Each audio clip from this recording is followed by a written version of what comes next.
Los Angeles, Geneva, Vienna, Miami. What do these cities remind you of? Yes, they can be vacation heaven, but they can also be career hubs. Today, Career Globalization with Winnie has welcomed our first guest, Attilio, who have been working in financial industries in these four cities. Hello everyone, welcome to Career Globalization with Winnie. Today, we have our super guest, Attilio here. Attilio Hi, has Candice. very great experience. He has multinational working experience in Europe, in US. Attilio, please introduce yourself. Hey, Candice. How are you? Hope Doing everything is well. okay. I'm so Yeah. happy to have you here. Yeah. Thanks for having me. So yeah, like tell me more about like your work experience. I see like you traveled from like Europe to US to Europe and back to US. It's very Yeah. interesting experience. Can you tell us more about your work experience? Yeah. Yeah. Definitely. Obviously, my background has been in Europe. I was raised in Italy, studied in Italy, but I always had the connection. I have some family in the US, so I always had an Anglo-Saxon view to my education. And so I always was drawn to the United States, but always with the idea of returning back and whatever I've learned or was going to learn in the United States, bring it back to Italy or to Europe. I'm Mhm. part of the Erasmus um, generation, which is for people that are not from Europe. It's the exchange studies that were funded by the European Union to increase um, um, association and reduce the diversification among European countries. So they would have paid to study in a foreign university. In my case, was Spain, but that has learned and has given a lot to my generation and has made Europe more united. So my idea was I want to come back to Europe later. Italy, cool, but Europe, right? Yeah. And so I went there with that approach. One thing is that as an advice to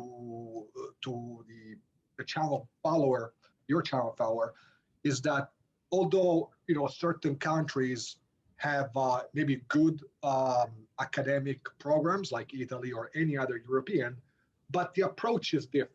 Like in the United States, at least that's my experience because I also studied in the United States. The academic is more pragmatic versus in Europe is more theoretical.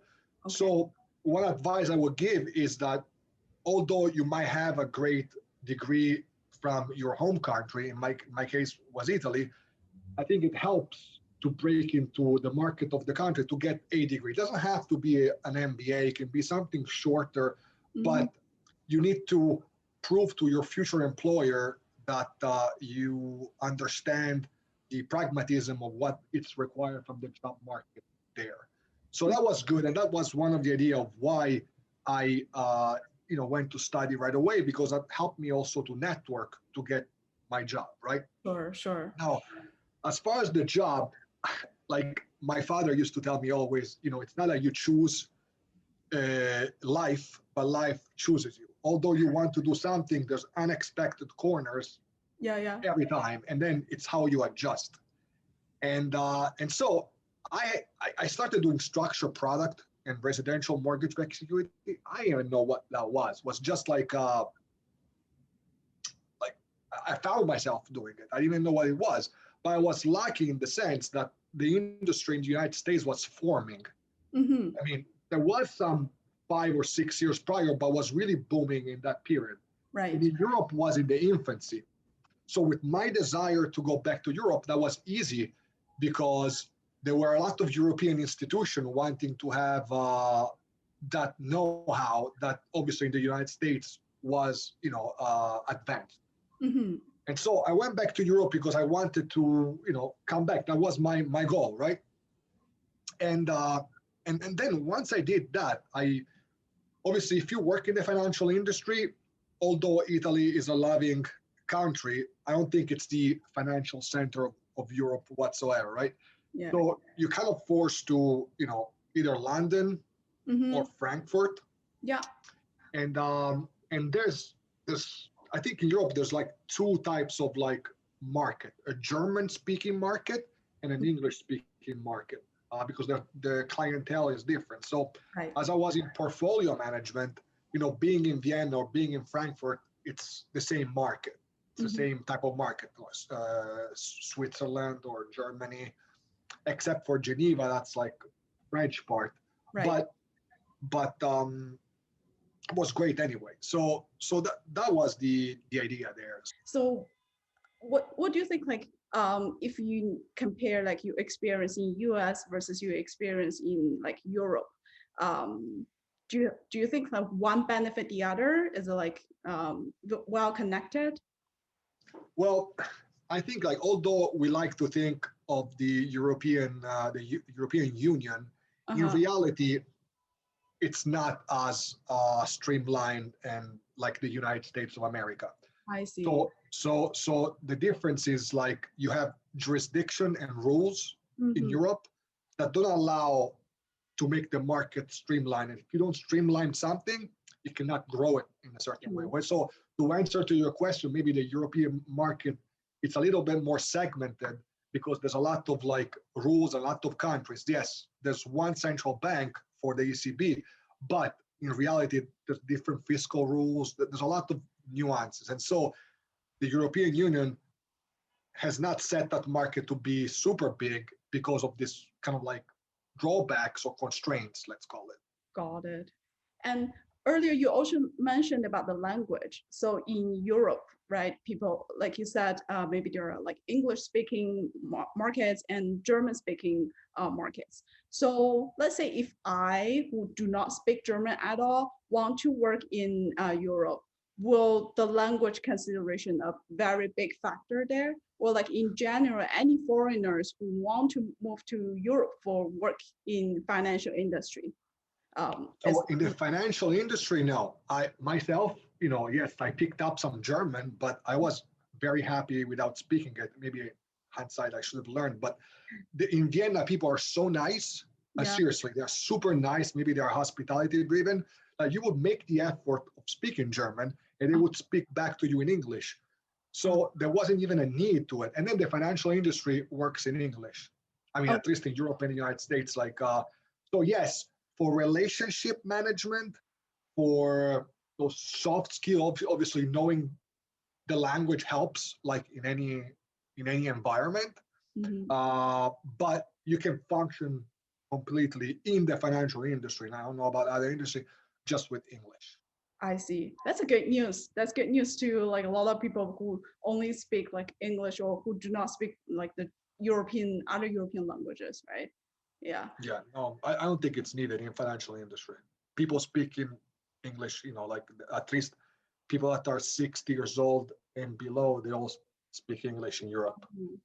So my next question, I'm not sure if it's relevant to you, more about like the visa kind of situation, because for foreigners who want to work in US or like in Europe, people need to think about like visa status, like working visa. Yeah. Do you have similar like considerations or like problem to solve when you move between countries? So when I moved from Italy to Switzerland and Germany, no, because the European one of the benefits of the European market was that the labor market is streamlined. So Yeah. yes, maybe they had to do some other paperwork, but everything was done by the HR department. I had to do anything. Okay. In the United States, at least when I came, it wasn't. There was a lot. The globalization was there. There was like a very lax immigration policy. Everything was easier and less tight. I know by my colleagues that do need a visa now.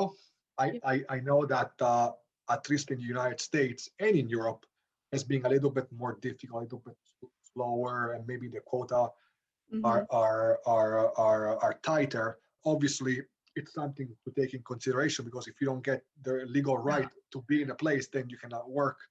And, True. unfortunately, I don't know much there. I was lucky to have a U.S. citizenship, since I was born. Nice. So I didn't have to confront I that see. challenge, which is a big challenge.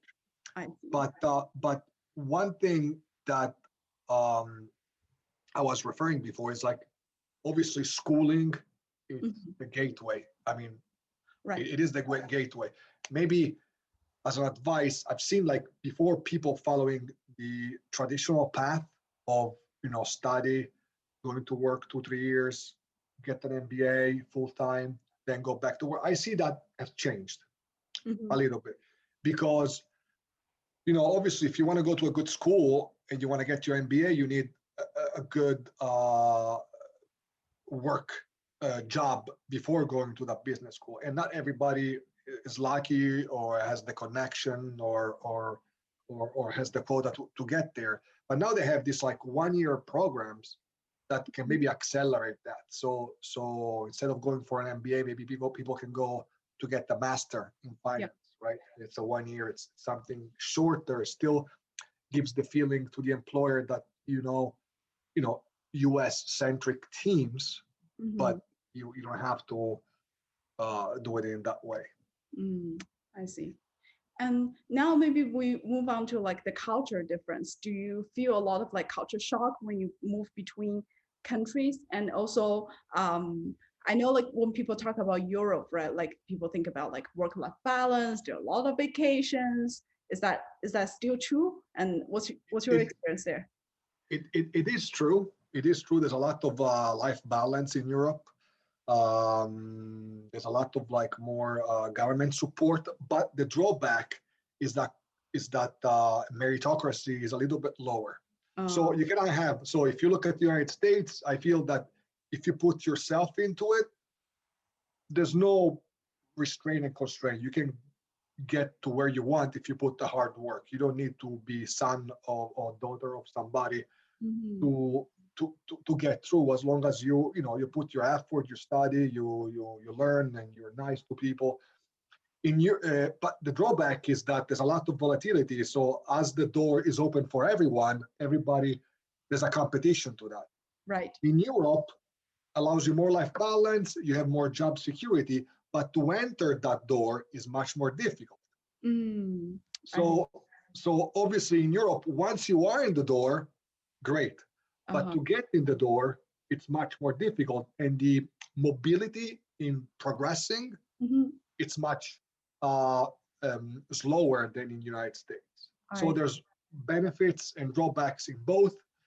And that's the reason why I'm in the United States. For my type of character and how I think, it's better the US approach than the European approach. But obviously, if depends what you're looking for. But if you're happy in what you're doing and you don't want to improve your career and you think that you're happy where you are, maybe living in Europe is better. Oh, I see. Cool. Maybe one last question about something people may be interested in is the compensation, right? I don't want to ask for like specific number, but in general, if you compare, like say, the compensation level versus the cost of living in the country or in the city that you're in, is there any significant difference? Well, so in that case, since we're talking about finance, we need to benchmark financial capitals. Like so, the core we should look at New York, we should look at Chicago. Yeah. And then we should compare it not to London, to Frankfurt, to Milan, to Amsterdam. Those are the benchmark. So in that case, the cost of living is exactly the same. Yeah. I mean, a rent in New York, Brooklyn is not so much more expensive than a rent in London or a rent in Frankfurt. That's not the case. But maybe there's a difference if you live in like second tier city. Maybe that's where you maybe find the delta in saving, because like 30-40% of your living expenses are rent, right? And so that there I don't see a difference, quite frankly. What I also on the salary level, maybe salaries in the United States tend to be higher, but again, it's like volatility, right? Yeah. Since the job security it's lower, they have to compensate you more for the fact that people can be, all the work it's at will. Today you have it, tomorrow you don't have it. United States in Europe, because of that mobility and gate, once you're in, there's a lot of unions and protection that it's very difficult to let somebody go, which is good if you're in, but it tends to relax people in the production of their thought. I So yes, salaries are higher in the United States, but here in Europe are lower, just because that goes into the buffer of protection because you pay more taxes and ancillary stuff. I see. So but then if you compare, do I want to live in Florence versus Trenton, New Jersey, then might be, maybe cheaper to live in Florence, and Florence is, with all due respect, much nicer than Trenton, New Jersey. Yeah, I hear you. Cool. So yeah, it's very informational, very helpful to me. Thank you very much. Thank you, Attilio. Bye bye. Watching. If you're interested in knowing any other comparisons, please leave a comment below. I look forward to see you in the next episode. Bye bye.